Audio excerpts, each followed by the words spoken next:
দর্শক আসসালামু আলাইকুম রহমতুল্লাহি বরকাতুহু। দর্শক, যদি আমার ভুল হয় আপনারা ক্ষমা করে দেবেন। আমি কিছু কথা বলতেছি। কথা হলো কি, যে বাংলাদেশে যারা দিনমজুর, কৃষক, রিকশাওয়ালা যারা আছে, এদের কথা কিন্তু কেউ শুনবে না।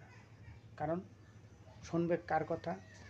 যারা চাঁদাবাজ, ঘুষখোর, সুদখোর, যারা সরকারের জিনিস আত্মসাৎ করে খায়, এদের কথাই কিন্তু শুনবে, কিন্তু আমাদের কথা কেউ শুনবে না।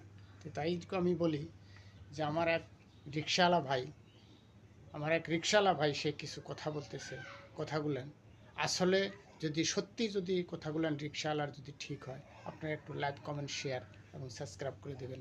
আর যদি অঠিক হয় তাহলে সেটাও কমেন্ট বক্সে লিখবেন যে অঠিক হচ্ছে। তাই আমি বলি যে এক মাথা উঁচু করে কথা বলে এক রিকশাওয়ালা ভাই, দিন মজুর, দিন আনে দিন খায়, এরাই কিন্তু বলে, তাছাড়া কিন্তু কেউ বলতে পারবে না। তাই আমি বলি যে যত বাংলাদেশের ভিতরে যত এই যে সরকারি প্রতিষ্ঠান কিংবা যে যত বাংলাদেশের ভিতরে যত রাজনীতিবিদ আছে, এদের যে টাকা পয়সা, তারপরে বাড়ি ঘর দিয়ে ভাঙচুর করলো, কিন্তু এই জিনিসগুলো ভাঙচুর করাটা খুব মস্ত বড় একটা ভুল করছে। এই জিনিসগুলো ভাঙচুর না করে যদি অসহায় পরিবারকে এই জিনিসগুলো লিখিত করে দিত, এককালীন লিখিত করে দিত, তাহলে হয়তো বিভিন্ন হাজার হাজার পরিবার এই জিনিসগুলো থাকতে পারত। তা এই জিনিসগুলো ভাঙা আসলেই ভুল করছে। এই জিনিসগুলো সরকারে যদি কতো যে এই জিনিসগুলো অসহায় গরিবের মাঝে দিয়ে দাও, তারা এই জিনিসগুলো নিয়ে করে ধরে খায়, সেখানে থাকুক। অনেক আছে যাদের ঘর নাই, বাড়ি নাই, তারা রাস্তাঘাটে পড়ে আছে, এগুলো ধরে নিয়ে যা ওই জায়গায় দিয়ে কিছু অর্থ করে দিয়ে যদি রাখতো তাও হয়তো। দর্শক, চলেন আমরা এই রিকশাওয়ালা ভাইয়ের কথাটা শুনে আসি। সে কি বলে সবাই একটু দয়া করে শুনবেন। শুনে যদি ভালো লেগে থাকে তাহলে লাইক, কমেন্ট, শেয়ার এবং সাবস্ক্রাইব করে দেবেন। চলেন দেখে আসি। সারা বাংলাদেশের মানুষে যে আমাকে অশান্তিতে ফেলাইয়া বিশ্বতে শান্তি নিয়ে আইছে। ওনার নাম ডক্টর ইউনূস। আমি কইলে আপনারা ছাড়বেন? এত পুলিশ প্রশাসন দিয়ে কি করেন আপনারা? তাদের কাজ কি? তাদের কাজ খালি গরিব মানুষের গায়ে লাঠি মারা। ডক্টর ইউনূস যে এই দেশের প্রধান উপদেষ্টা হবে এটা আমি জানতামই না। জানলে আমি ৩-৪ তারিখে মাংনা পোলাপানরা হাসপাতালে নিতাম না। উনি টাকা দিয়ে টাকা বৃদ্ধি করে, এখন দেশ হয়তো কোনো দিক দিয়ে বড় হয়ে গেছে, উনি করিডোর দিবে। এটা যদি দেশবাসী মেনে নেয় নিবে। আমরা কিন্তু এইসব করিডোরের পক্ষে নাই। ওরা নির্বাচিত না যে যেন্দা খুশি এন্দা করিডোর দিয়ে দিবে। ওরা আমাদের সবারই নির্বাচিত প্রতিনিধি না। ডক্টর ইউনূস যে এই দেশের প্রধান উপদেষ্টা হবে এটা আমি জানতামই না। জানলে আমি ৩-৪ তারিখে মাংনা পোলাপানরা হাসপাতালে নিতাম না।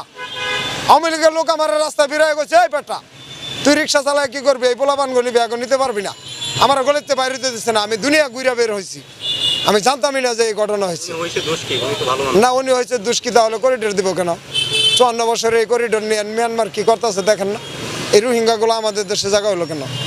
ভারতের অনেক অঞ্চল আছে যে ওখানে কোনো মানুষই নেই, নিচে ওরা একটা। আমাদের আরেকজন ডেমোক্রেসিও আছে, এটা জানেন তো? উনি হচ্ছে মাদার অফ হিউম্যানিটি, বর্তমানে আসবেন মাদার অফ ডেমোক্রেসি। আর ডক্টর ইউনূস হইল শান্তি। উনি হইলেন শান্তি বিজয়ী। সারা বাংলাদেশের মানুষে যে আমাকে অশান্তিতে ফেলাইয়া বিশ্বতে শান্তি নিয়ে আইছে। ওনার নাম ডক্টর ইউনূস। আমি কইলে আপনারা ছাড়বেন? এবার আপনাকে ছাড়তেই হবে। এই যে ব্যাংকের টাকাটা পরিকল্পিতভাবে ওদের নামে নিয়ে আমাকে কিস্তি দিয়ে আমার জীবনটা শেষ করে ফেলাইছে। এখন এগুলো কইতে গেলে আবার উপরে মব চলবে নাকি? যত মবই চলুক, এই মবের জব দেওয়া হবে। আমি কাউকে দেখে ভয় করবো না। আমার জীবন প্রায় শেষের দিকে। এখন যদি আমাকে বিলাসিতা দেওয়া হয় তাও আমার কোনো লাভ নাই। আমি কি করবো কন্ত? আমার দেখে কি লাভ আছে আমার লাইফে? তা আমি আর সত্য কোনোটাই লুকায় রাখতে চাই না। এই 7টা-8টা কিস্তি দিয়ে এই রিক্সা চালকদের উপরে আরেকটা সমস্যা উনি বাড়াই দিছে। এই ক্ষুদ্র বিনিয়োগের সিস্টেম দেখায়া আমাদেরকে যে কাগজপাতি ছাড়া একটা সিস্টেমের ভিতরে ফেলাই দিছে। 1000 নিলে 1200। আপনি হয়তো কবেন নেশকে, বিপদের সময় তো কোনো ব্যাংক আমাকে দেয় না। একজন কিস্তি নেওয়ার পর ওই ব্যাংকে যায় যদি কয় আমার ছেলেটা মরতেছে, আমার 20টা টাকা ধার দেন, ওই কিস্তিওয়ালারা কি দেয়? একজনের কাছ থেকে দিতে হইলে লাভ দিতে হয়। 1000 নিলে 1200, 1500 নিলে 2000।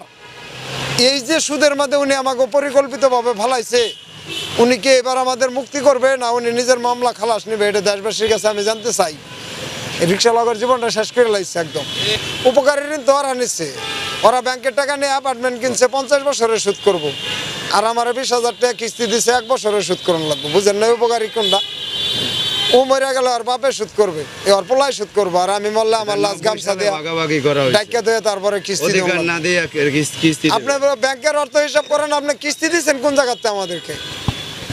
আপনি ব্যাংকের টাকাটা হিসাব করেন না। এই দেশটা নতুন করে 2024-এর বিপ্লবের পর যুক্তরাষ্ট্রের একজন উপদেষ্টা বাংলাদেশে ঘুরতে আসছিল, ওনার নাম ডোনাল্ড লো। আপনারা এটা জানেন যে ডোনাল্ড লো $200 এটা দান করে গেছে। এটা কেউ কাম করে আনে নাই, অর্জন করে আনে নাই। ওই অল্পই হোক, এখানে 10 টাকা হোক, কিন্তু এটা তো উনি দান করছে। ওটা কত পরিমাণটা ওইরকম না, 200 কি হতে পারে। হ্যাঁ, তো এটা ওই স্বাস্থ্য খাতে, শিক্ষা খাতে, আর ওই যে দরিদ্র বিমোচন খাতে ব্যয় করতে কইছে। এই আমরা এই যে রিক্সা চালক, আমাদের ব্যাংকের হিসাব করছেন? আপনারা যে অর্থনীতির শ্বেতপত্রটা ঘোষণা করলেন, আমাদের ব্যাংকে কি অ্যাকাউন্ট আছে এটা হিসাব করে দেখছেন? নাকি আপনারা শুধু খালি অর্থনীতির শ্বেতপত্র দিয়ে দিচ্ছেন? এভাবে ঠকানি বাদ দেন। হ্যাঁ, শ্বেতপত্র বুঝবো না কেন? দর্শকের উদ্দেশ্যে বললাম, এদেশের সুবিধাবাদীদের সম্পদের হিসাব, কার কয় টাকা আছে, কার কত লাগবো, আর আমাদের যে নাই, আমাদের কোনো হিসাব নাই। এটার নাম শ্বেতপত্র। এই শ্বেতপত্র ওরা অন্য ব্যাখ্যা করবে। সবাই চাচ্ছে, আমিও চাচ্ছি, কিন্তু ভালো কাজ যে করছে 9 মাসে একটা দেখান। বিদেশে সবাই ওনারে দিবে, কিন্তু অর্থ আকারে কেউ দেশে পাঠাবে না। আপনার কাগজে যদি বেলুন ফুলায় এক বেলুন দিয়ে দেন, তাতে আমাদের লাভ কি? এই 9 মাসে একটা বিদেশি বিনিয়োগ এই দেশে দেখান তো। চুনি যাওয়ার পরে এই জিনিসটা দিছে, আমরা পাইছি।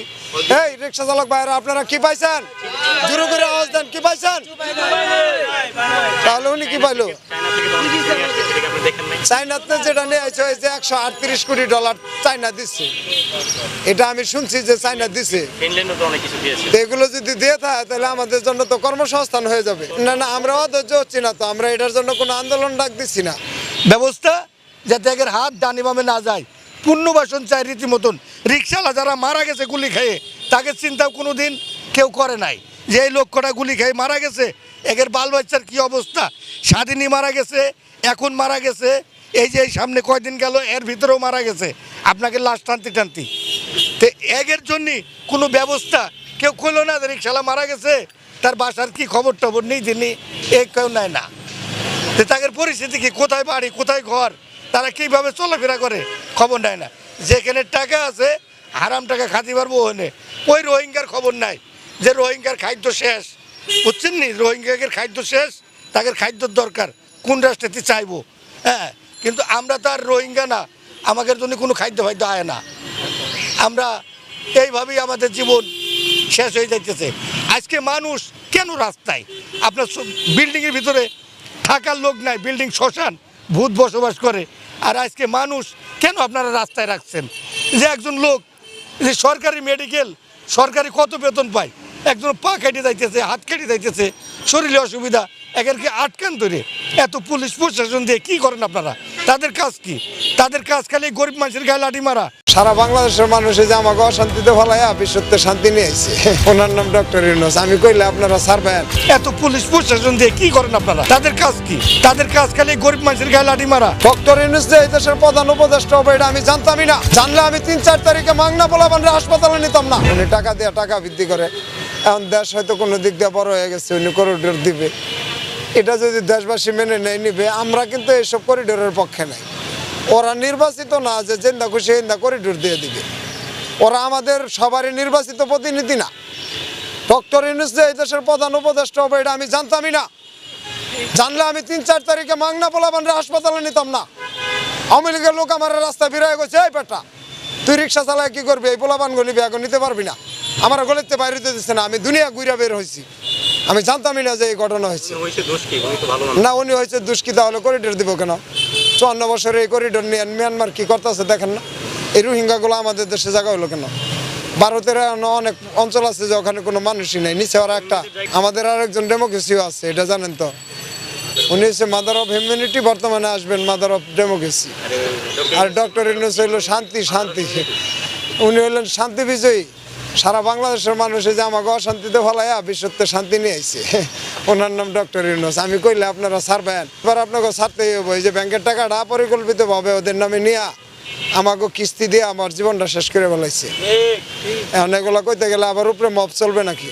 যত মবই চলুক, এই মবের জব দেওয়া হবে। আমি কাউকে দেখে ভয় করবো না, আমার জীবন প্রায় শেষের দিকে। এখন যদি আমাকে বিলাসিতা দেওয়া হয় তাও আমার কোনো লাভ নাই। আমি কি করবো কোন তো? আমার দেখে কি লাভ আছে আমার লাইফে? তা আমি আর সত্য কোনোটাই লুকায় রাখতে চাই না।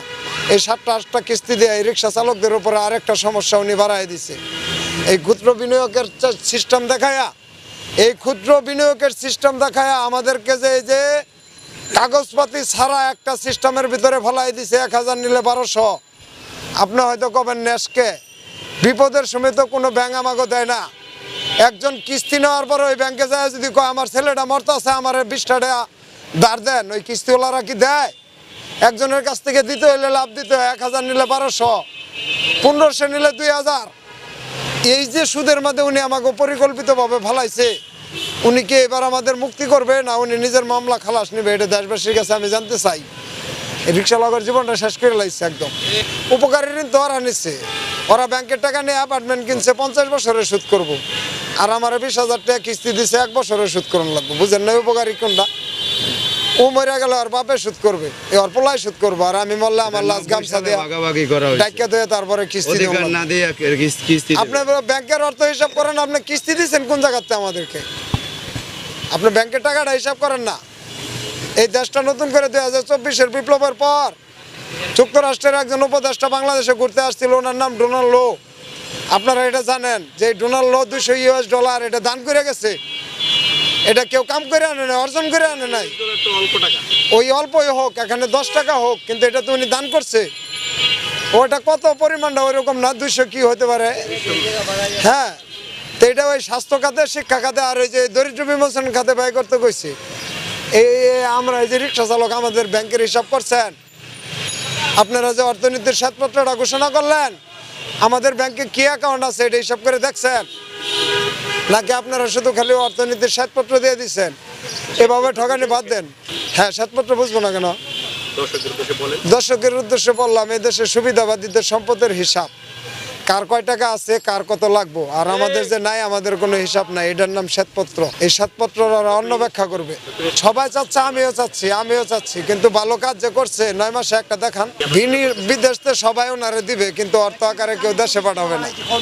আপনার কাগজে যদি বেলুন ফুলায় এক বেলুন দিয়ে দেন, তাতে আমাদের লাভ কি? এই 9 মাসে একটা বিদেশি বিনিয়োগ এই দেশে দেখান তো। জুনি যাওয়ার পরে এই জিনিসটা দিছে, আমরা পাইছি। এই রিক্সা চালক ভাইরা, আপনারা কি পাইছেন? জোরে করে আওয়াজ দেন, কি পাইছেন? তাহলে উনি কি পাইলো?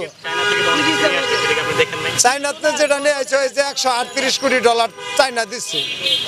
এটা আমি শুনছি যে চাইনা দিছে। এগুলো যদি দিয়ে থাকে, তাহলে আমাদের জন্য তো কর্মসংস্থান হয়ে যাবে। না, আমরা অধৈর্য হচ্ছি না তো, আমরা এটার জন্য কোনো আন্দোলন ডাক দিচ্ছি না। ব্যবস্থা যাতে একের হাত ডানি বামে না যায়, পুনর্বাসন চাই রীতিমতন। রিক্সাওয়ালা যারা মারা গেছে গুলি খেয়ে, তাকে চিন্তাও কোনো দিন কেউ করে নাই যে এই লক্ষ্যটা গুলি খেয়ে মারা গেছে, একের বাল বাচ্চার কী অবস্থা। স্বাধীনই মারা গেছে, এখন মারা গেছে, এই যে সামনে কয়দিন গেল এর ভিতরেও মারা গেছে। আপনাকে লাশ টানতে তো একের জন্যই কোনো ব্যবস্থা কেউ করলো না। রিক্সাওয়ালা মারা গেছে, তার বাসার কি খবর টবর নেই, যিনি এই কেউ নেয় না। তো তাদের পরিস্থিতি কি, কোথায় বাড়ি, কোথায় ঘর, তারা কীভাবে চলাফেরা করে খবর নেয় না। যেখানে টাকা আছে, হারাম টাকা খাতে পারবো ওখানে। ওই রোহিঙ্গার খবর নাই যে রোহিঙ্গার খাদ্য শেষ, বুঝছেন নি? রোহিঙ্গাদের খাদ্য শেষ, তাদের খাদ্যর দরকার, কোন রাষ্ট্রেতে চাইবো। হ্যাঁ, কিন্তু আমরা তো আর রোহিঙ্গা না, আমাদের জন্য কোনো খাদ্য আয় না। আমরা এইভাবেই আমাদের জীবন শেষ হয়ে যাইতেছে। আজকে মানুষ কেন রাস্তায়? আপনার বিল্ডিংয়ের ভিতরে থাকার লোক নাই, বিল্ডিং শ্মশান, ভূত বসবাস করে। আর আজকে মানুষ কেন আপনারা রাস্তায় রাখছেন?